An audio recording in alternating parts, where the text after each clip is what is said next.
और सभी आवाज म्यूट कर लेना।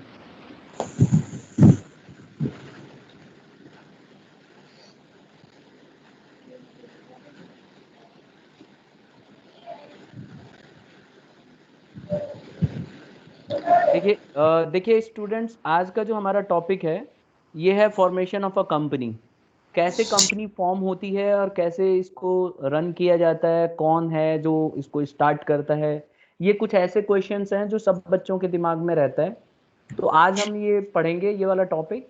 देखिए सबसे पहले company, formation of a company क्या है, ये तो नाम से ही क्लियर हो रहा है कि फॉर्मेशन ऑफ अ कंपनी जो है एक कंपनी को एग्जिस्टेंस में लेके आता है।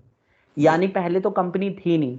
कोई भी ऐसा व्यक्ति जिसके दिमाग में कोई चीज ऐसे दिमाग में बैठे बैठे लगता है कि चलो इस तरह के बिजनेस को मैं स्टार्ट कर सकता हूँ, तो वो इस तरह के बिजनेस को स्टार्ट कर सकता है। तो लिखा गया है कि formation of a company means bringing a company into existence. किसी भी कंपनी को जब एग्जिस्टेंस में लेके आते हैं ना, तो उसको फॉर्मेशन ऑफ अ कंपनी कहा जाता है। एंड स्टार्टिंग इट्स बिजनेस, और फिर वो बेसिकली बिजनेस जो है स्टार्ट करा जाता है। तो it involves completion of a lot of legal formalities and procedures. Students एक चीज ध्यान रखिए कि आप देखोगे कि कंपनी को जब स्टार्ट किया जाता है तो it requires lot of legal formalities. बहुत सारे प्रोसीजर्स होते हैं जिसको पूरा करना पड़ता है। बैठे बिठाए कोई कंपनी स्टार्ट नहीं हो सकती है। हम लोगों ने पढ़ा है कि सोल प्रोप्राइटर में ज्यादा लीगल डॉक्यूमेंट्स नहीं चाहिए होते हैं, इसीलिए that's not a big issue. but when it comes to a formation of a company, it requires lot of documentation, lot of legal formalities are to be completed, and therefore it's a very technical process, and it takes lot of time. तो इसके बहुत सारे distinct stages हैं। जिन बच्चों ने unmute किया हुआ है बेटा म्यूट करो पहले ही। तो ठीक है, तो ये एक ऐसा प्रोसेस है जो कंपनी को, मतलब आप देखोगे 3 स्टेजेस से लेके जाता है। साक्षी, मेरी आवाज क्लियर आ रही है? Yes sir. ठीक है। बीच बीच म्यूट, में आवाज म्यूट आ रही वो है। कोई बच्चा ऑन कर रहा है उसकी वजह से आ रहा है, म्यूट कर लो सभी। तो यहाँ पे क्या है कि ये एक ऐसा प्रोसेस है जो बहुत सारे स्टेजेस मांगता है। यानी कि अगर आप कोई कंपनी स्टार्ट करते हो तो it requires lot of stages. Stage 1, stage 2, stage 3। तो ये आज हम पढ़ेंगे एक एक करके। तो सबसे पहला जो, जब भी आप बिजनेस को स्टार्ट करोगे, फॉर्म करोगे, तो आपको इन इसको सबसे पहले प्रमोशन कराना होता है। तो देखिए इसमें क्या होता है कि जो फर्स्ट स्टेज है that is promotion of a company. First of all you will have to promote a company. अब प्रमोशन क्या है? अगर आप देखो, promotion is the first stage in the formation of a company. Basically क्या है students, कि प्रमोशन पहला स्टेज माना गया है किसी भी कंपनी को फॉर्म करने में। इट इन्वॉल्व्स, यहाँ पे आप देख सकते हो, it involves conceiving a business idea and taking an initiative to form a company. इसमें क्या होता है कि एक दिमाग में आइडिया आना चाहिए बिजनेसमैन के, और कि वो बिजनेस स्टार्ट करे और फिर उसको प्रैक्टिकल शेप दे। तो कभी भी किसी भी इंडिविजुअल के दिमाग में एक आइडिया आती है कि वो बिजनेस स्टार्ट करेगा और उसको एक प्रैक्टिकल शेप देगा और उसे एक्सप्लोर करेगा। तो उसके दिमाग में ये आता है कि कोई ना कोई उसके दिमाग में आइडिया आती है कि अब अगर मैं ऐसा करूंगा तो इस तरह के बिजनेस को मैं रन कर सकता हूँ, चला सकता हूँ। आप देखोगे जितनी बड़ी बड़ी बिजनेस की कंपनियां हैं, सब कहीं ना कहीं से उनके दिमाग में आइडियाज आई हैं। तो अब ये आइडिया एकदम सडनली आ जाता है किसी के कि भाई वो कुछ नया चीज सोचता है कि इस तरह से करने से तो बिजनेस बड़ा अच्छा होगा। जैसे हमने पढ़ा हुआ है अमेजोन का। अगर आप देखो अमेजोन कंपनी जो है, इसमें अगर आप देखिए इसके जो ओनर हैं उनको ऐसे ही दिमाग में आया कि क्यों ना सामान को घर तक पहुंचाया जाए। क्यों ना कोई भी सामान अगर आदमी के घर तक पहुंचाया जाएगा तो वो आदमी परचेज करेगा, और कई लोगों के पास आगे आने वाले टाइम में सॉरी, आगे आने वाले टाइम में आदमी के पास टाइम नहीं रहेगा। तो ऐसा सोच के जो है ये बिजनेस आइडिया आई पहली बार। तो इसी तरह से होता क्या है कि आप देखोगे जो इस तरह के लोग होते हैं जो बिजनेस को स्टार्ट करते हैं, उनके दिमाग में इसी तरह की आइडिया आती है कि ऐसा काम करने से ऐसा हो सकता है, ऐसे चीज की डिमांड हो सकती है। तो इनके दिमाग में पहली बार आया कि ऑनलाइन ट्रांजैक्शन हो सकता है, लोगों के घर तक हम सामान पहुंचा सकते हैं। वो लोग ऑर्डर करेंगे और हम उनको वो वाला सामान घर तक पहुंचाएंगे, और थोड़ा बहुत चार्ज लेंगे पहुंचाने तक का, क्योंकि कोई भी आदमी दुकान पे भी जाता है तो वो जाता है तो उसका खर्चा तो अपना लगता ही है, और साथ में उसका टाइम वेस्ट भी होता है। और क्यों ना हम आदमी को ये फैसिलिटी दें कि वो खुद ही ढूंढ ले, सामान को चुन ले, और ऑर्डर करे तो वो सामान उसके घर पहुंच जाए, और ये आज रियलिटी है आज की डेट में। लेकिन उस समय तो सिर्फ एक ही आदमी ने सोचा। तो जब भी किसी ने इस तरह के दिमाग में ख्याल सोचे, जैसे फेसबुक का भी आप देखो, फेसबुक में प्रोजेक्ट मिला था उसको, और वो अपने कॉलेज में, और उसने फिर एक ऐसा सॉफ्टवेयर बनाया जिसमें सब दोस्त एक दूसरे को फोटो खींच के भेज सकते थे, आपस में देख सकते थे। तभी तो उसके दिमाग में आइडिया आई और इससे उसने एक नया तरीका बना लिया। तो ये सारी चीजें आप देखोगे प्रमोशन कहलाती हैं। तो ये किसी भी कंपनी को फॉर्मेशन के लिए ये प्रमोशन होता है, कि एक आइडिया आना किसी के दिमाग में कि एक कंपनी शुरू हो सकती है, और उसको एक प्रैक्टिकल, क्योंकि ये आइडिया तो एक ख्याल ही है, ख्याल आया है आपके दिमाग में, एक आइडिया चल रही है लेकिन रियल में तो है नहीं। तो आप इसको प्रैक्टिकल शेप दोगे और इसको बिजनेस अपॉर्चुनिटी को एग्जिस्ट कराओगे ऑर्गेनाइजेशन को, कंट्री के अंदर। Am I clear to everybody? Tushar? Yes, sir. ठीक है। तो देखिए बेटा, होता क्या है कि आपको बस ये लिखना है कि कंपनी को फॉर्म करने के लिए, स्टार्ट करने के लिए 3 इसके स्टेजेस हैं, और ये बहुत ही लीगल फॉर्मेलिटी है और बहुत ही जरूरी होती है। और ये तीनों देखो आप नीचे दिया हुआ है, पहला है प्रमोशन, दूसरा है इनकॉर्पोरेशन, और तीसरा है सब्सक्रिप्शन ऑफ कैपिटल। तो सबसे पहले हमने पहले स्टेज की बात करी, वो है प्रमोशन। तो मैंने अभी तक आपको ये बताया कि प्रमोशन एक पहला स्टेज है जिसके अंदर किसी आदमी के दिमाग में एक आइडिया आती है कि वो बिजनेस स्टार्ट करेगा, और उसका एक प्रैक्टिकल शेप देना होता है उसको। तो ऐसा करने के लिए उसको बहुत सारे लोगों की जरूरत पड़ेगी। देखो नीचे लिखा हुआ है सेकंड पॉइंट में, 10, it begins with somebody having discovered a potential business idea. Any person or a group of person or even a company may have discovered an opportunity. अब देखो, जरूरी नहीं है कि किसी आदमी के दिमाग में ये आइडिया है, क्या पता पहले से कंपनी चल रही है, कंपनी के दिमाग में आइडिया है, या फिर ऐसा भी तो हो सकता है कि ग्रुप ऑफ पीपल के दिमाग में आइडिया है, 100 लोग मिलके काम कर रहे हैं, सबके दिमाग में आइडिया है, पूरा ग्रुप इस पे काम करने लग जाए। तो इफ सच अ पर्सन और अ ग्रुप ऑफ पर्सन और even a company proceeds to form a company, then they are said to be a promoters of the company. तो स्टूडेंट्स याद रखिए, अगर एक आदमी के दिमाग में ये आइडिया आती है, या ग्रुप के दिमाग में आइडिया आती है, या फिर कंपनी के दिमाग में ये आइडिया आती है, और अगर वो इसको स्टार्ट करने की सोचते हैं, तो इसी को हम बोलते हैं प्रोमोटर्स। तो आगे से याद रखिएगा, प्रोमोटर कोई एक आदमी भी हो सकता है, ग्रुप ऑफ पीपल भी हो सकता है, या फिर कंपनी भी हो सकती है, जिनके दिमाग में एक आइडिया आई है कि एक बिजनेस स्टार्ट करना है और उसका एक रियल रूप देना है। तो that is known as promoters. तो अगली बार से जब भी पूछा जाए हु आर प्रोमोटर्स, तो promoter may be an individual or a group of individual, or it may be a company who gets or who conceives an idea of starting a new business.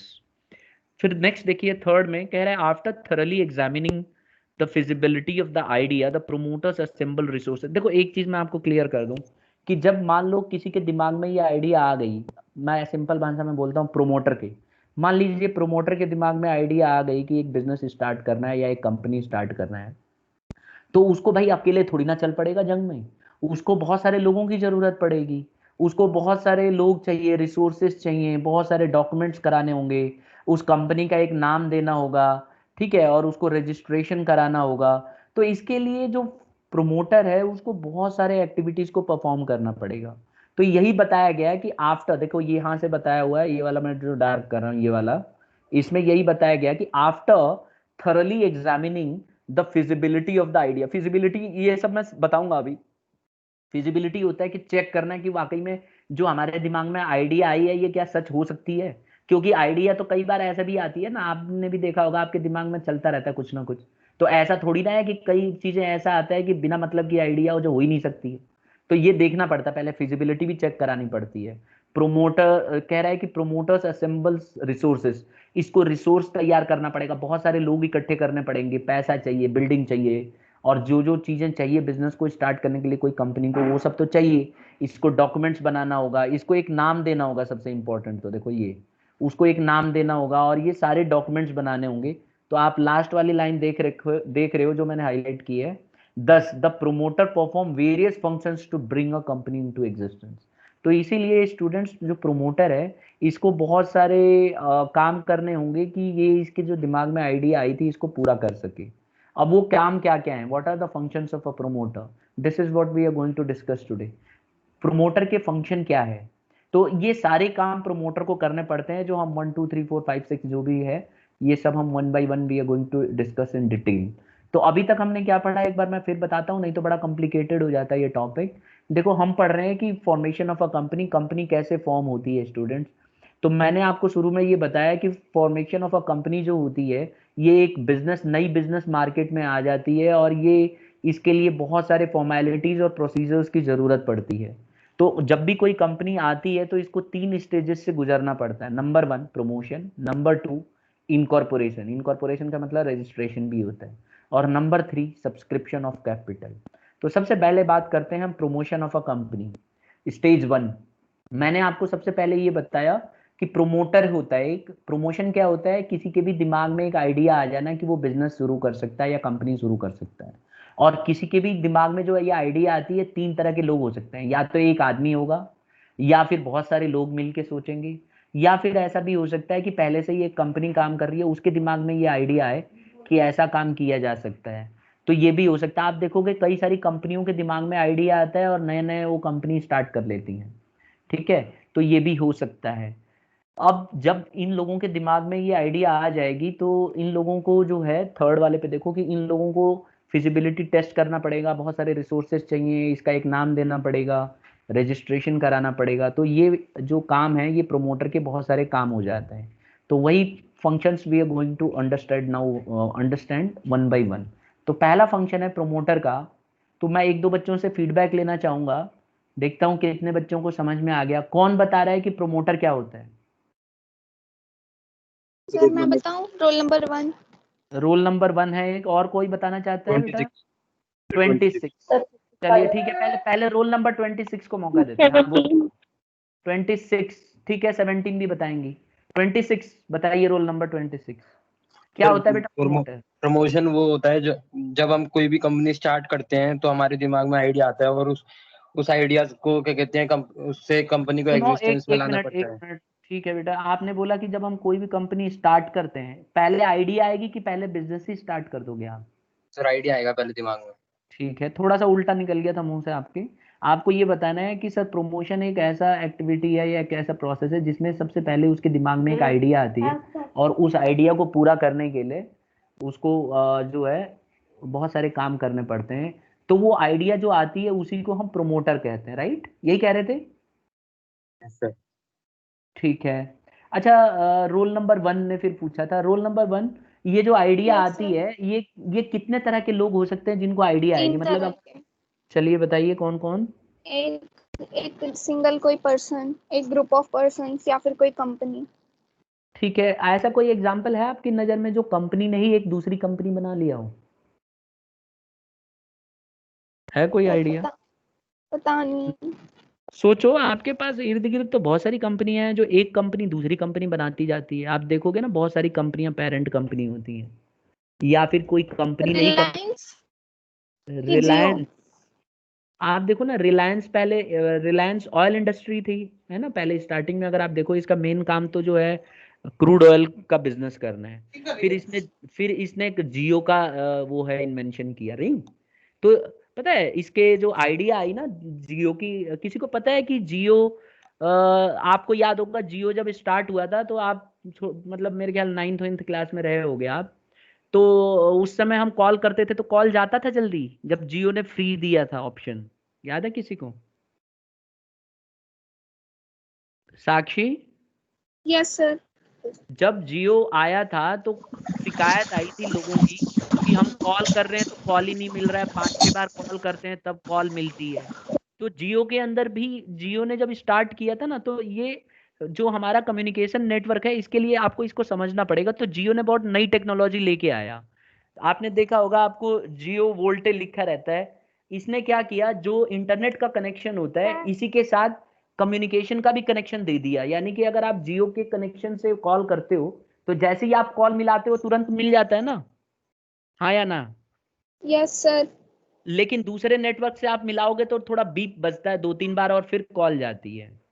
तो इसमें क्या होता है, company के दिमाग में ये आइडिया आया कि क्यों ना हम लोग इसे इंटरनेट से जोड़ दें, और जितने कॉल्स थे सबको इंटरनेट के साथ ही जोड़ दिया। तो जियो में जब हम कॉल करते हैं, तो आपने देखा होगा जब कॉल करेंगे ना, तो उसका जो इंटरनेट की जो रेंज वो है, जो पकड़ने की क्वालिटी है वो थोड़ी कम हो जाती है, कम डाउनलोडिंग हो जाती है। और कॉल लेकिन तुरंत मिल जाता है और वॉइस भी काफी क्लियर आती है। तो ये टेक्नोलॉजी कंपनी ने ही दिमाग में लाई और इसको स्टार्ट किया। मतलब कुल मिलाकर मैं ये कहना चाहता हूँ कि कंपनी भी प्रोमोटर हो सकती है और कंपनी भी कई नई चीजें लॉन्च कर सकती है। जैसे रिलायंस का ही देख लो, रिलायंस तो जो है क्रूड एंड ऑयल से डील करती है, लेकिन इसने जियो में भी एंट्री मार ली और बहुत सारे इसमें लाइंस में और दूसरे लाइंस में भी आप देखो डीटीएच में भी आने वाली है। तो ये देखोगे आप रिलायंस हर जगह अपना पैर पसार रही है और धीरे धीरे एक जगह एक्सपेंशन कर रही है। ठीक है, तो यहाँ पे आप देखोगे कि जो है बिजनेस प्रोमोटर जो है ये कंपनी भी हो सकती है। और रोल नंबर 17, हाँ बेटा कुछ बताना है इसमें प्रोमोटर के बारे में और कुछ? रोल नंबर 17 हाँ या ना बोलो, आपकी टर्न है। नो सर, बता ही दिया। ठीक है, तो कुल मिला के आप भी यही बता रहे थे कि प्रोमोटर जो है कोई एक इंडिविजुअल हो सकता है, ग्रुप ऑफ पीपल हो सकते हैं, या फिर कंपनी भी हो सकती है जिसके दिमाग में ये आइडिया आती है कि बिजनेस स्टार्ट करना है। और जब वो आइडिया आ जाती है तो they have to prepare lot of documentation, they have to register themselves, they have to keep the names and all these things. तो अब हम पढ़ेंगे कि क्या क्या यस। फंक्शन होते हैं, what are the functions of promoter. देखिए सबसे पहला फंक्शन होता है प्रोमोटर का आइडेंटिफिकेशन ऑफ बिजनेस अपॉर्चुनिटी। सबसे पहले प्रोमोटर को आइडेंटिफाई करना पड़ता है कि क्या बिजनेस के लिए मौका है, जो भी उसके बिजनेस में आ रहा है, जिस चीज में वो आने वाला है, क्या उसमें उसको मौका है पैसा कमाने का। तो the first and foremost activity of a promoter is to identify the business opportunity.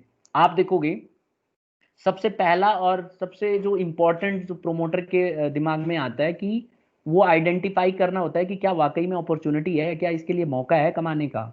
The opportunity may be in respect of producing new product or service, making some product available through different channels, or any other opportunity having an investment potential।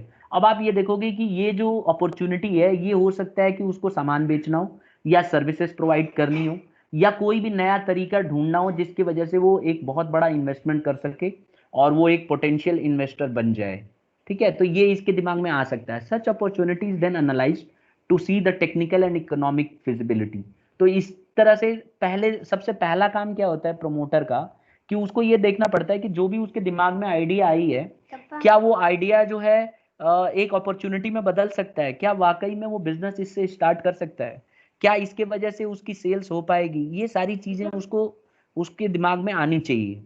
तो जब ये complete हो जाता है, जब ये identify कर लेता है कि हाँ उसके लिए मौका है और ऐसी बिजनेस को वो स्टार्ट कर सकता है, तो फिर वो दूसरा काम क्या करता है, फिजिबिलिटी स्टडीज। फिर नेक्स्ट जो इसका स्टेप होता है ये होता है फिजिबिलिटी स्टडी। अब फिजिबिलिटी स्टडी क्या है?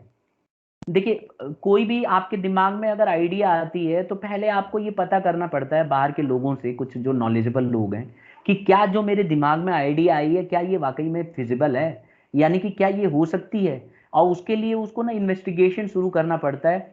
और वहाँ का जो प्रोजेक्ट है, जिस तरह का भी प्रोजेक्ट होगा, उसको ये देखना होगा, उसको इंजीनियर, चार्टर्ड अकाउंटेंट्स, इन सबको हायर करके और बात करनी पड़ती है कि भाई मेरे दिमाग में ऐसे आइडिया आ रहा है, क्या ये चीज लागू हो सकता है, क्या ऐसी कंपनी ओपन हो सकती है। फिर उसको इंजीनियर्स या सीए जो है राय देते हैं कि हाँ सर जो आपके दिमाग में है ये चीज तो एग्जिस्ट हो सकता है अगर आप चाहो तो। अब जैसे एक एग्जांपल के तौर पे मैं बताता हूँ, जैसे मान लीजिए कि आपके दिमाग में एकदम आइडिया आ गई कि आप 12 दिन के अंदर 80 मंजिला मकान बनाना चाहते हो, 80 स्टोरी, 80 मंजिल बिल्डिंग बनाना चाहते हो 12 दिन के अंदर। क्या ये पॉसिबल है? कमेंट करो कितने बच्चे यस और नो में। देखते हैं यस वाला कमेंट कितना ज्यादा होता है या नो वाला। अपने आपका मन क्या कहता है, क्या 80 मंजिल 80 स्टोरी जो है 12 दिन में, 12 से 14 दिन में कंप्लीट हो सकती है? सिर्फ यस और नो में देना। देखता हूं वोट करके कौन बच्चे ज्यादा आंसर बताते हैं, यस और नो। वोटिंग करो, जल्दी से करो comment. I am giving 30 seconds for this.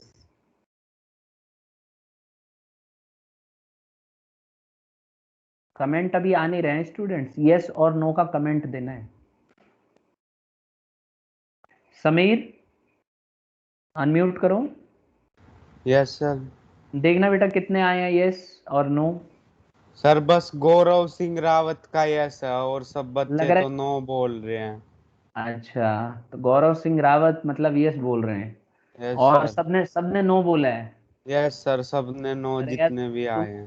तुम लोग तो बिल्डिंग बनवाने ही नहीं दोगे, ये तो मेरी आइडिया है। अच्छा गौरव, गौरव एक बार अनम्यूट करो बेटा, गौरव सिंह कैसे? रावत। हाँ बेटा, आपने यस लिखा है क्या कमेंट? Yes sir. क्यों, बन सकती है क्या? Yes sir. कैसे, है सर कुछ ज्यादा दिमाग में? वर्कर लगा देंगे। अच्छा ज्यादा वर्कर लगा दोगे, और छत कौन बनाएगा बेटा? फिर जो बना रहे हैं। नहीं वो तो ठीक है, लेकिन छत बनाने के लिए आपको पता है ना कि उसको सीमेंट को सेटिंग चाहिए होता है, मतलब मजबूत होने के लिए 10 से 12 दिन चाहिए होते हैं ना। सीमेंट देखा होगा ना, घर बनता है तो आपको 10-12 दिन तक वो मिस्त्री छोड़ के चले जाते हैं, बोलते हैं इस घर में कोई नहीं घुसेगा, नहीं तो धंस जाएगा छत। सही बोल रहा हूँ गलत बोल रहा हूँ? सही बोल रहे हो सर। तो 80 मंजिल बना सकते हैं क्या? यही तो क्वेश्चन था। देखिए, अब मान लो कि आपको बैठे बैठे 80 मंजिल बनाने का विचार आ गया, और देखो ये बड़ा अच्छी आइडिया है कि अगर आप ऐसा कर लेते हो तो बहुत सारे लोग आपको प्रोजेक्ट देंगे। खास करके देखो, आपने देखा होगा बिल्डिंग बनने में 2-2 साल लग जाते हैं। तो अगर आप ऐसा करके देते हो, और वो भी भूकंप रहित और ये सारी फैसिलिटी के साथ, तो कोई भी तैयार हो जाएगा आपसे बनवाने के लिए, और आप कई गुना ज्यादा कमाओगे आपकी, अगर आपने ऐसी कोई कंपनी खोल दी। तो ऐसा हो सकता है, तो इंजीनियर आपको बताएंगे कि ये क्या चीज जो आपने सोचा है, क्या ये पॉसिबल है, क्या वाकई में 12 दिन में बन सकता है। फिर वो लोग इसकी ना फिजिबिलिटी टेस्ट करेंगे, है ना, और फिर आपसे बोलेंगे अच्छा कैसे कैसे हो सकता है ये ड्रीम। तो आपको वो बताएंगे कि ये हो सकता है अगर हम छत पहले ही बना के एक अलग से बड़ी बड़ी फैक्ट्री हो, और छत का जो है बना के और क्रेन से ले जाके ऊपर उसको रख दें हुक में, जैसे मेट्रो में देखा होगा आपने, बन के पहले ही से रेडीमेड स्लैब्स बन के जाते हैं और जाके उनको ज्वाइन कर दिया जाता है।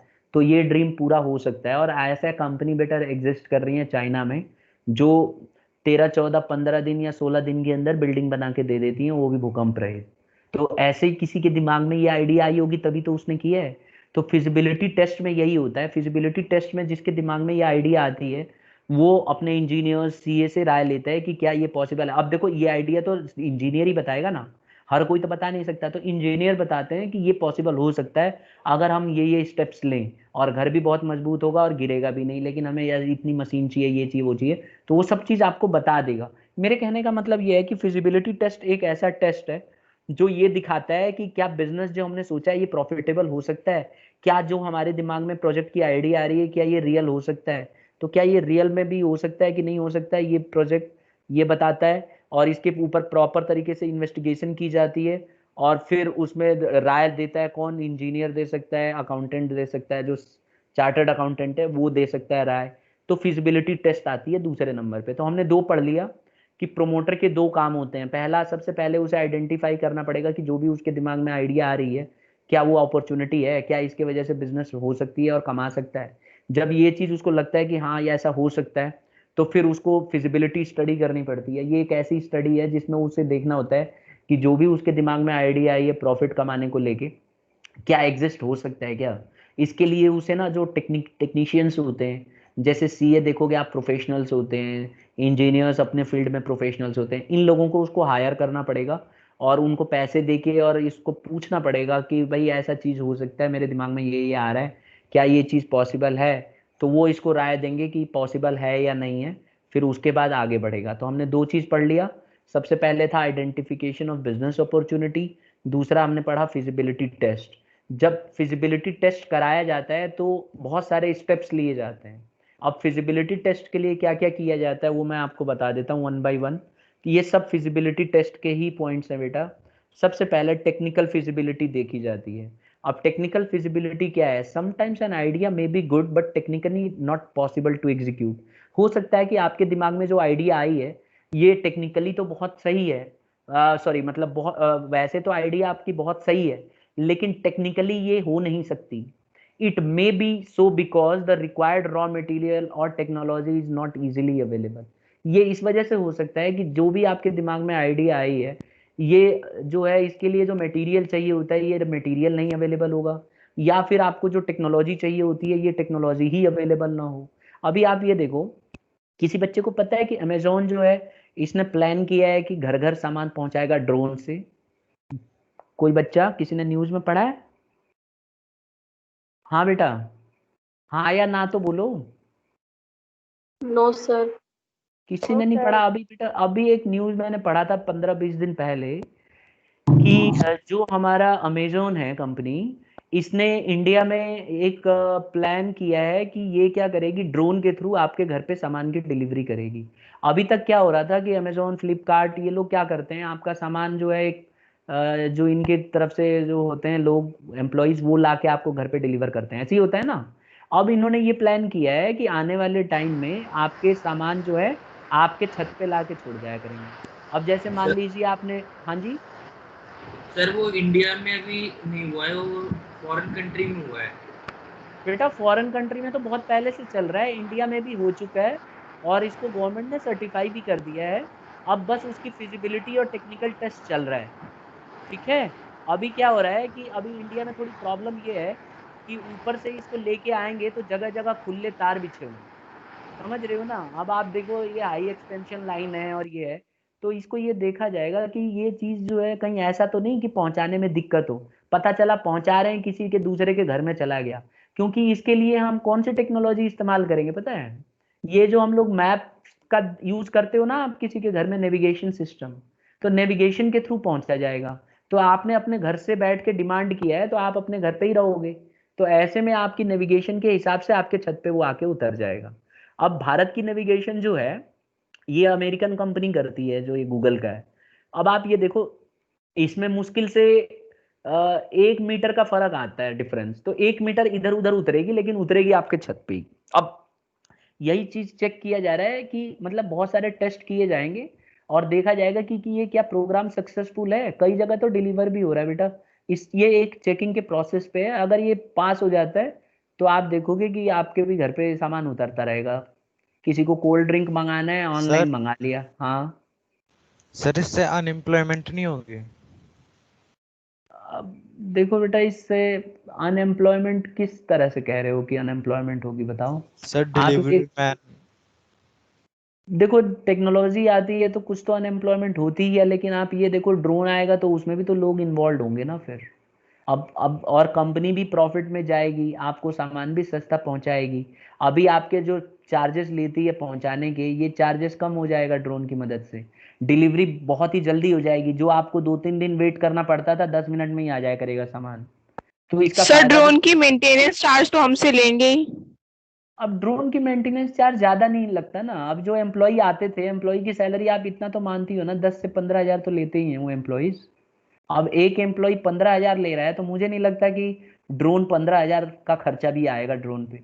और वहां तो तेल वेल भी फिर लगता तो है आने इंडिया ले में जाने। ड्रोन तो बहुत मुश्किल है। आपको लग रहा है ना बेटा, ये तो सक्सेसफुल हो रहा है, मैंने जो पढ़ा है न्यूज में ये काफी हद तक 90% सक्सेसफुल हो चुका है। अब आप ये समझ लो, मेरा जो व्यू है, यानी कि जो मेरी एक्सपीरियंस के हिसाब से मुझे लग रहा है कि बहुत जल्दी आ जाएगा। और इनफैक्ट कोरोना नहीं होता तो अब तक स्टार्ट भी हो गया होता ही, समझ रही हो आप। अब आपके घर पे गेस्ट आएंगे और आपको समोसे मंगाने होंगे या खाने पीने की चीज़ मंगानी होगी, बर्गर या कुछ भी, तो आपको पहले तो वेट करना पड़ता था, वो बाइक से लेके आता था फुल स्पीड में और रिस्क लेके स्टंट दिखाते हुए। अब ये काम, स्टंट वाला काम खत्म, अब सीधा ड्रोन उतरा करेगा छत पे, बस आपको ऑर्डर दे के जाना है और 5 मिनट के बाद छत पे पहुंच जाना है, जाके सामान अपना लेके आ जाना है। समझ गए? तो देखो, टेक्निकल फिजिबिलिटी क्या है, sometimes an idea may be good but technically not possible. हो सकता है कि आपके, अब देखो ये भी तो कि कंपनी के दिमाग में आइडिया आई है ना ड्रोन की, कि चलो इंडिया में भी शुरू करते हैं। तो यहाँ इंडिया में 4G है, आसान मेरे ख्याल से देखो बहुत अच्छा रहेगा। मैं आपको बताऊं, गांव के लिए तो बहुत अच्छा रहेगा, कहीं हो ना हो, गांव के लिए बहुत अच्छा रहेगा।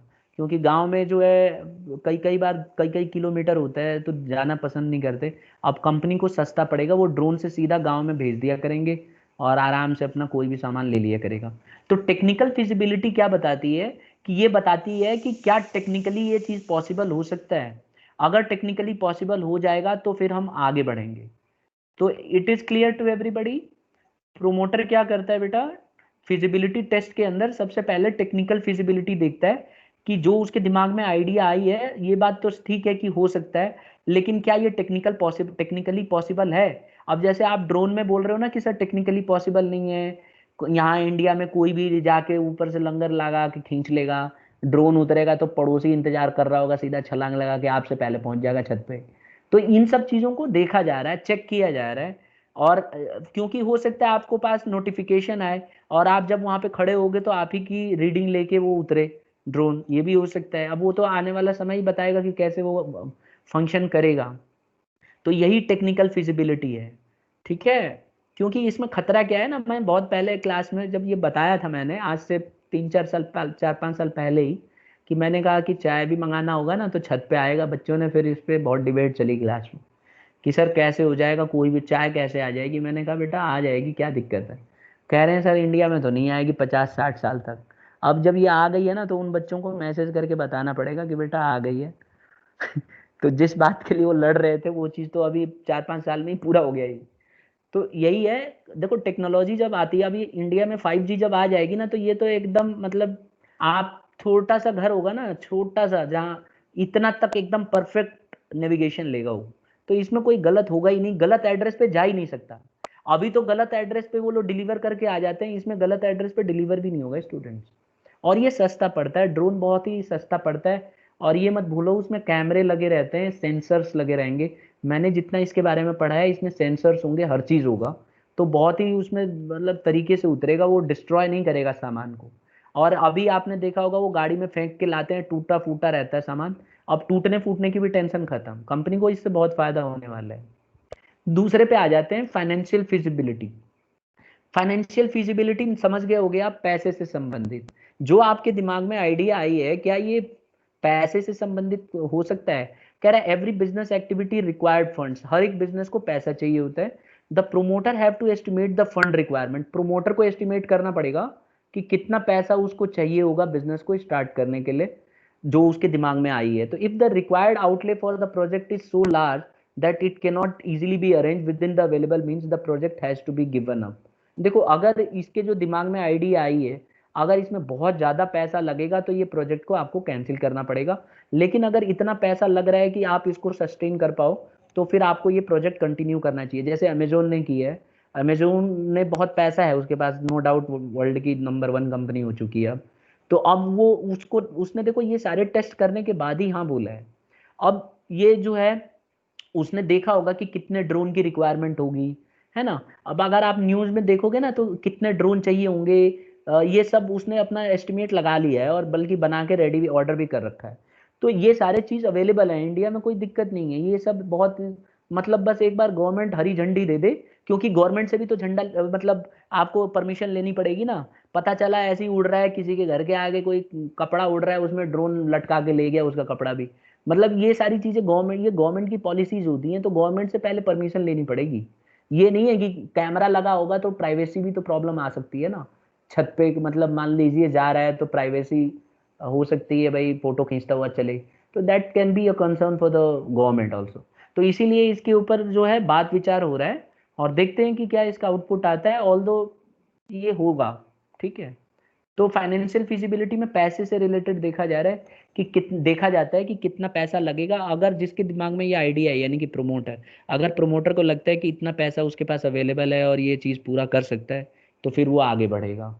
तो ये दोनों समझ में आ गए सबको, टेक्निकल फिजिबिलिटी और फाइनेंशियल फिजिबिलिटी। टेक्निकल में टेक्निकली चेक किया जाएगा कि क्या टेक्निकल पॉसिबल है, और फाइनेंशियल में पैसे से संबंधित चेक किया जाएगा कि इसके लिए जो पैसा लगेगा क्या हमारे पास है। अगर कंपनी के पास है तो फिर वो आगे बढ़ेगी। नेक्स्ट आता है इकोनॉमिक फिजिबिलिटी।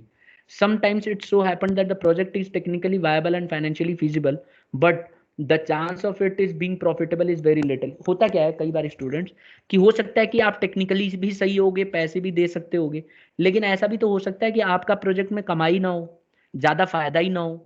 अब जैसे मान लीजिए अमेजोन कह रहा है कि मैं ड्रोन के थ्रू भेजूंगा सामान। अब क्या पता ड्रोन को खरीदने में इतना पैसा लग जाए कि उसका पहले से भी महंगा पड़ जाए, तो ऐसे में इसको बंद करना पड़ेगा अपना प्रोजेक्ट। तो ये सारे टेस्ट कराने पड़ते हैं। तो इकोनॉमिकल फिजिबिलिटी एक ऐसा फिजिबिलिटी टेस्ट है जिसमें प्रॉफिट को कंसीडर किया जाता है। इसका मेन फोकस होता है कि प्रॉफिट को कंसीडर करो कि क्या ये हमारे लिए प्रॉफिटेबल होगा। अगर प्रॉफिटेबल है स्टूडेंट्स, तो कंपनी हरी झंडी दे देगी। तो यहाँ पे प्रॉफिटेबिलिटी चेक किया जाता है, ठीक है। और यहाँ पे जो है इसका चेक किया जाता है पैसा, ठीक है, फाइनेंस दूसरे वाले में फंड्स। और तीसरे में इसमें टेक्निकल वाले में टेक्निकल फिजिबिलिटी देखा जाता है कि क्या टेक्निकली ये हो सकता है। तो ये 3 चीजें प्रोमोटर को चेक करना पड़ता है। फिर जब ये 3 चीज यानी कि फिजिबिलिटी टेस्ट कंप्लीट हो गया स्टूडेंट्स, फिर आता है नेम अप्रूवल। इसको नाम को अप्रूव कराना पड़ता है। तो हमने क्या क्या पढ़ लिया, हमने ये पढ़ लिया, देखो मैं बता देता हूँ। पहला फंक्शन ऑफ क्या होता है प्रोमोटर का, आइडेंटिफाई करना कि बिजनेस के पास अपॉर्चुनिटी है कि नहीं जो उसने सोचा।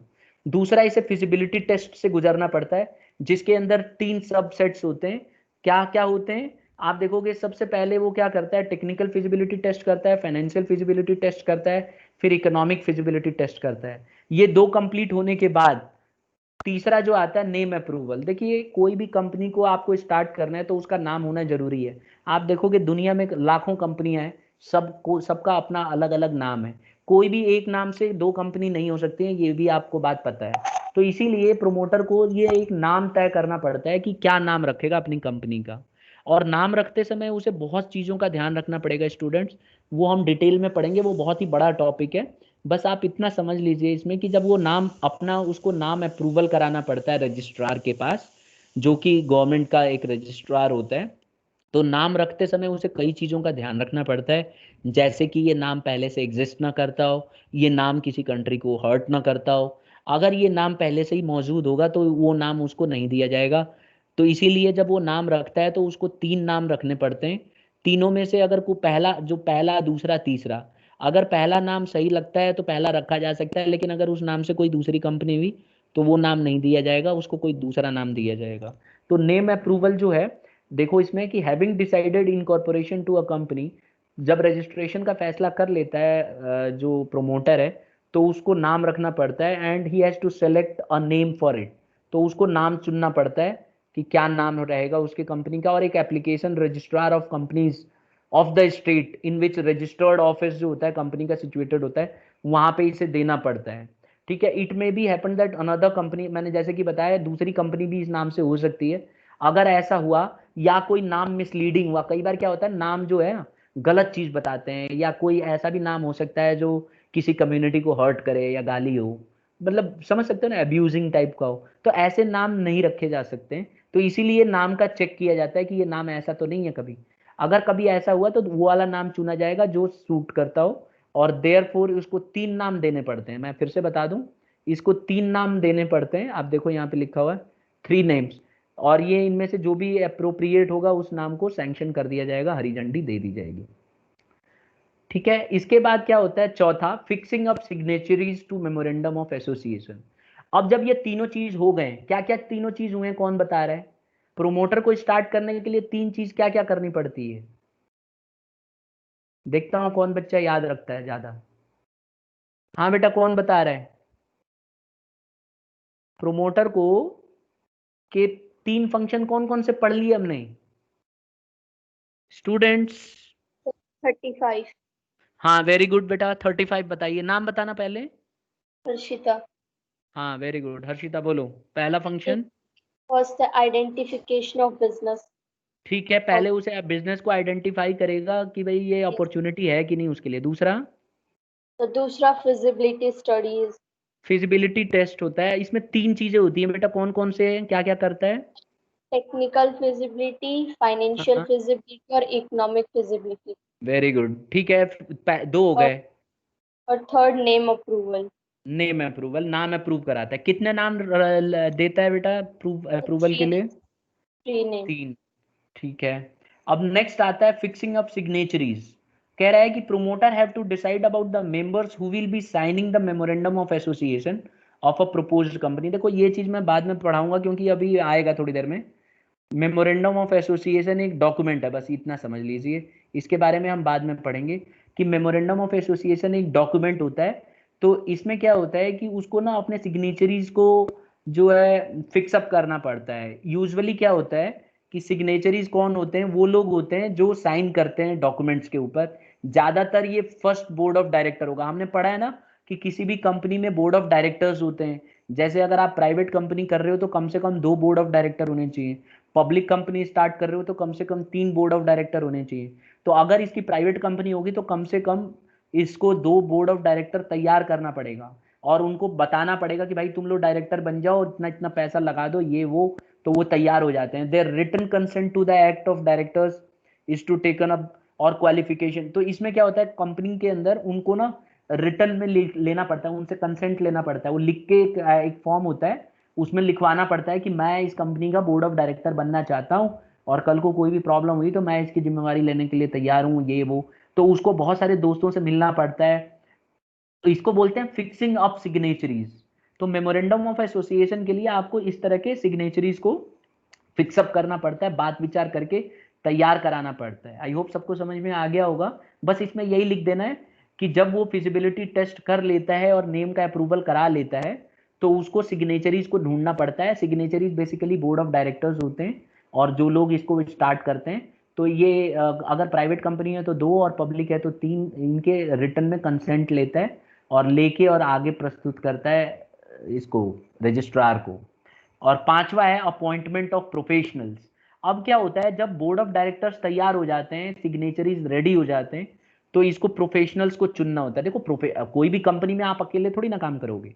आपने अगर मान लो आप प्रमोटर हो, आपके दिमाग में आइडिया आई है भाई, आपके दिमाग में सिर्फ आइडिया आई है, ये थोड़ी ना कि आप सीए भी बन जाओगे, ऑडिटर भी बन जाओगे, बैंकर भी बन जाओगे, सब तो बन नहीं सकते आप। तो आपको प्रोफेशनल्स को चुनना होगा, इंजीनियर चुनना होगा, ऑडिटर चुनना होगा। तो देखो इसमें लिखा हुआ है यही कि कह रहा है कि certain professionals such as mercantile bankers, auditors are appointed by the promoters to assist them in the preparation of necessary documents which are required to be with the registrar of companies। कह रहा है कि इसको ना इन लोगों को चुनना पड़ेगा, बैंकर, ऑडिटर, अभी तो एक्सेट्रा लिख दिया मैंने, इसमें और भी बहुत सारे लोग होते हैं, सीए होगा, ठीक है, इंजीनियर्स होंगे। तो इन सब लोगों को चुनना पड़ेगा आपको, और इन लोगों को चुनने के बाद ही आप इनके सबके नाम जो है रजिस्ट्रार ऑफ कंपनीज को दोगे। The names and address of the share holders and the number of shares allotted to them will be submitted. तो जितने इसमें पैसा लगाने के लिए लोग तैयार होंगे, क्योंकि इसमें तो पैसा भी तो लगाना पड़ेगा ना, आप नई कंपनी शुरू कर रहे हो, पता नहीं कितने करोड़ की होगी, तो इसमें पैसा लगाने के लिए आपको बहुत सारे लोगों को इकट्ठा करना पड़ता है। आपके ऐसे दोस्त होने चाहिए जो कई कंपनियों में बोर्ड ऑफ डायरेक्टर्स रहे हों, या ऐसे तगड़े वाले, भाई नॉर्मल आदमी के बस की थोड़ी ना कंपनी स्टार्ट करना। तो इसके लिए आपको बहुत दमदार पार्टी चाहिए होती है और बहुत चक्कर काटने पड़ते हैं इसके लिए। तो आपको ये सारा चीज़ जो है, शेयर होल्डर्स जिन्होंने पैसे लगाने, उनका नाम, उनका एड्रेस, अपनी कंपनी का एड्रेस, ये सारा चीज़ आपको आगे भेजना होगा।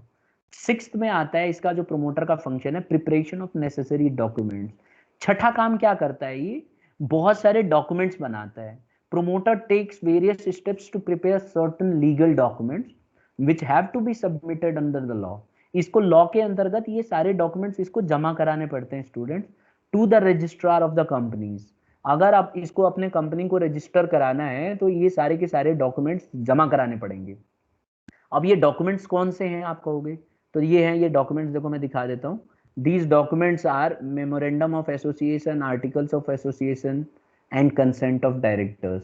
ये जो 2 डॉक्यूमेंट्स आप देख रहे हो, 2 डॉक्यूमेंट बहुत ही इंपॉर्टेंट हैं और इसको हम अगली क्लास में पढ़ेंगे कि ये 2 डॉक्यूमेंट हैं क्या। तो आज हमने सिर्फ यही पढ़ा कि कंपनी को स्टार्ट करने के लिए किसी के दिमाग में आइडिया आती है और वो आइडिया आती है प्रोमोटर, यानी कि प्रोमोटर के दिमाग में ये आइडिया आ सकती है, तो उसी से कंपनी स्टार्ट होती है। लेकिन इसके लिए हमने पढ़ा कि बहुत सारी लीगल फॉर्मेलिटीज की जरूरत पड़ती है। अब इसके लिए 3 स्टेजेस से होके गुजरना पड़ता है। पहला प्रमोशन, दूसरा इनकॉर्पोरेशन, तीसरा सब्सक्रिप्शन। अभी तो हम पहले पे ही अटके हुए हैं प्रमोशन पे। तो देखिए प्रमोशन क्या है, प्रमोशन एक फर्स्ट स्टेज है किसी भी कंपनी को स्टार्ट करने के लिए। ये एक ऐसा तरीका है जिसके अंदर किसी आदमी के दिमाग में आइडिया आती है कि उसे कंपनी स्टार्ट करना है और उसका एक प्रैक्टिकल शेप देना शुरू करता है। अब ये जो प्रोमोटर है ये एक आदमी भी हो सकता है, ग्रुप ऑफ पर्सन भी हो सकता है, या कंपनी भी हो सकती है। और जब इसके दिमाग में ये चीजें आ जाती हैं तो उसको फिजिबिलिटी टेस्ट कराना पड़ता है और ये सारी चीज देखना पड़ता है कि क्या ये पॉसिबल है। तो इसके लिए बहुत सारे उसको फंक्शन से गुजरना पड़ता है। तो प्रोमोटर्स को बहुत सारे फंक्शन स्टार्ट करने पड़ते हैं जिससे कि उसको ये पता लग जाए कि ये चीज हो सकती है पॉसिबल। तो अभी हम पढ़ेंगे कि क्या क्या फंक्शन है प्रोमोटर के, प्रोमोटर क्या क्या काम करता है। तो इसके मेनली 6 फंक्शन है। पहला, आइडेंटिफिकेशन ऑफ बिजनेस अपॉर्चुनिटी। इसको क्या करना होता है, आइडेंटिफाई करना पड़ता है कि क्या जो इसके दिमाग में आइडिया आई है क्या ये अपॉर्चुनिटी है, क्या ऐसा हो सकता है क्या। अगर है तो ये चेक कराएगा उसको। तो अगला स्टेप, जब ये पहला काम कर लेता है तो दूसरे नंबर पे उसको फिजिबिलिटी स्टडी करनी पड़ती है। फिजिबिलिटी स्टडी कई तरह की स्टडी होती है मिला के। अब इसमें क्या होता है बेसिकली कि चेक किया जाता है कि जो हमारे दिमाग में आइडिया आई है क्या ये हो सकता है पॉसिबल। अब देखो इसको 3 टेस्टों से गुजरना पड़ता है। पहला टेक्निकल फिजिबिलिटी, ये एक ऐसी फिजिबिलिटी टेस्ट है जिसमें टेक्निकली देखा जाता है कि क्या जो हमें मटेरियल चाहिए या क्या टेक्निकली ये वाकई में यहाँ की गवर्नमेंट अलाउ करेगी। क्योंकि कई बार क्या होता है हमारे दिमाग में आइडिया आ जाता है, पता चला गवर्नमेंट ने मना कर रखा है कि हम नहीं अलाउ नहीं करेंगे। जैसे इंडियन गवर्नमेंट का देख लो, अगर इंडियन गवर्नमेंट मना कर देती है कि जहाज के अलावा आसमान में कोई भी अपना ड्रोन घर से नहीं उड़ाएगा, पता चला 20 किलो का सामान ड्रोन लेके आ रहा है और वो सामान गिर गया और कोई छत पे, अब इंडिया में तो पता ही है ना तुम्हें, कई लोग छत पे बैठे रहते हैं अपना खाना वाना खा रहे होते हैं या धूप सेक रहे होते हैं सर्दियों के टाइम पे। अब मान लो कि 15 किलो का सामान, मान लो टीवी लेके जा रहा है और 15 किलो का सामान टीवी ऊपर से ही गिर गया ड्रोन से, तो इसका तो पोस्टर बन जाएगा ना नीचे। अब ये कौन रिस्पॉन्सिबिलिटी लेगा। तो ये सारे रूल्स बनाने पड़ते हैं, ठीक है। कभी कल को ऐसा ना हो कि वो सामान लेके जा रहा है, अमेजोन वाला बोलेगा सर गलती से वो जो बेल्ट जिसमें बांध रखा था वो टूट गया है और पता चला 3 आदमी दबे हुए हैं, उनको निकालने के लिए जा रहे हैं लोग, गवर्नमेंट के ऊपर ब्लेम लगेगा, सरकार गिर जाएगी, बहुत दिक्कत हो जाएगी। तो इसीलिए टेक्निकल फिजिबिलिटी देखा जाता है। दूसरा है फाइनेंशियल फिजिबिलिटी, इसमें पैसे की प्रॉब्लम, पता लगा पूरा ख्याल ऐसे बैठ के घर में सोचे जा रहा है, पैसे का पता है नहीं, ठीक है, आमदनी अठन्नी खर्चा रुपया, ये वाला सिचुएशन ना हो जाए। तो इसको देखना पड़ता है कि पैसा उसके पास है कि नहीं है। अगर उसके पास इतना पैसा अवेलेबल है तब वो आगे बढ़ेगा। थर्ड आता है इकोनॉमिक फिजिबिलिटी। इकोनॉमिक फिजिबिलिटी एक ऐसी फिजिबिलिटी है जिसमें ये चेक किया जाता है कि जो भी उसके दिमाग में आइडिया आई है क्या वो प्रॉफिटेबल है, क्या उससे वो कमा सकता है। अगर नहीं कमा सकता तो इसको आगे बढ़ाएगा ही नहीं, क्योंकि कोई भी बिजनेस कमाने के लिए तो प्लान करती है। फिर जब ये 2 काम कर लेगा तो तीसरा उसका फंक्शन है नेम अप्रूवल। इसको अपने कंपनी का नाम का अप्रूवल देना होता है। इसके लिए इसको 3 नाम सजेस्ट करने पड़ते हैं रजिस्ट्रार ऑफ कंपनीज में, और रजिस्ट्रार देखता है कि ये नाम ठीक ठाक है कि नहीं। इसके बारे में हम डिटेल में बड़ा डेप्थ में मैं आपको समझा दूंगा कहोगे तो। और इसमें क्या क्या होता है, नाम को अप्रूव कराते समय क्या क्या चीज़ों का ध्यान रखना पड़ता है, ये सब हम नेम के क्लॉज में पढ़ेंगे। बड़ा कॉम्प्लिकेटेड है कि नाम ऐसे नहीं है कि ऐरा गैरा नाम कुछ भी रख दो, है ना। आपको नाम रखने के लिए बहुत कुछ सोचना पड़ेगा। ऐसे नहीं है कि नाम रख दिया प्रेसिडेंट ऑफ इंडिया अपनी कंपनी का, भाई ऐसे कैसे रख दोगे। नाम मतलब कोई ऐसा चीज़ होना चाहिए जो जेन्युइन हो और जो रूल में लिखा गया हो। तो नेम का अप्रूवल लेना पड़ता है। फिर चौथा काम है फिक्सिंग ऑफ सिग्नेचरीज। ये एक ऐसा तरीका है जिसमें उसको बोर्ड ऑफ डायरेक्टर को तैयार कराना पड़ेगा, उससे कंसेंट लेना पड़ेगा रिटन फॉर्म में। फिर 5वां आता है अपॉइंटमेंट ऑफ प्रोफेशनल्स। इसके अंदर क्या हमने पढ़ा कि इसके अंदर प्रोफेशनल्स का अपॉइंटमेंट होगा। प्रोफेशनल्स होते हैं जैसे सीए हो गया, ऑडिटर हो गया, मैनेजर हो गया, और इसी तरह से इंजीनियर हो गया। तो इन लोगों को इसको रखना पड़ेगा और इसको बाकायदा दिखाना पड़ेगा, और ये भी दिखाना पड़ेगा कि शेयर होल्डर्स कौन कौन से हैं, उनका एड्रेस क्या है, और उनके रिकॉर्ड्स वगैरह रखने पड़ेंगे। और 6th आ जाता है प्रिपरेशन ऑफ नेसेसरी डॉक्यूमेंट्स। इसको जो है बहुत सारे डॉक्यूमेंट्स को प्रिपेयर करना पड़ेगा स्टूडेंट्स, जैसे कि articles of association, memorandum of association, consent of directors. तो ये सारे डॉक्यूमेंट्स इतना आसानी से नहीं बनते, इसके लिए पापड़ बेलने पड़ते हैं, सरकार के चक्कर काटने पड़ते हैं। लेकिन ये मत भूलो कि जो प्रोमोटर है वो भी दमदार ही होता है, तो वो सब करा ही लेता है। तो ये है आज का जो क्लास है हमारा। अभी हमने सिर्फ फर्स्ट स्टेज पढ़ा, जिसके अंदर हम पढ़ रहे थे इनकॉर्पोरेशन, शुरुआत करते समय क्या क्या चीज़ें होती हैं। ठीक है स्टूडेंट्स, तो अगली क्लास में हम इसके आगे कंटिन्यू करेंगे। आई होप सबको समझ में आ गया होगा। कोई बच्चे को डाउट है तो बताओ बेटा। Any student having any short of doubt? नहीं, चलिए ठीक है, इसको एक बार देखिएगा, मैं इसकी रिकॉर्डिंग आपको ज़रूर भेज दूंगा। ठीक है, तो रिकॉर्डिंग आ जाएगी तो इसको दोबारा से देख के और नोट्स उसी हिसाब से बनाइएगा।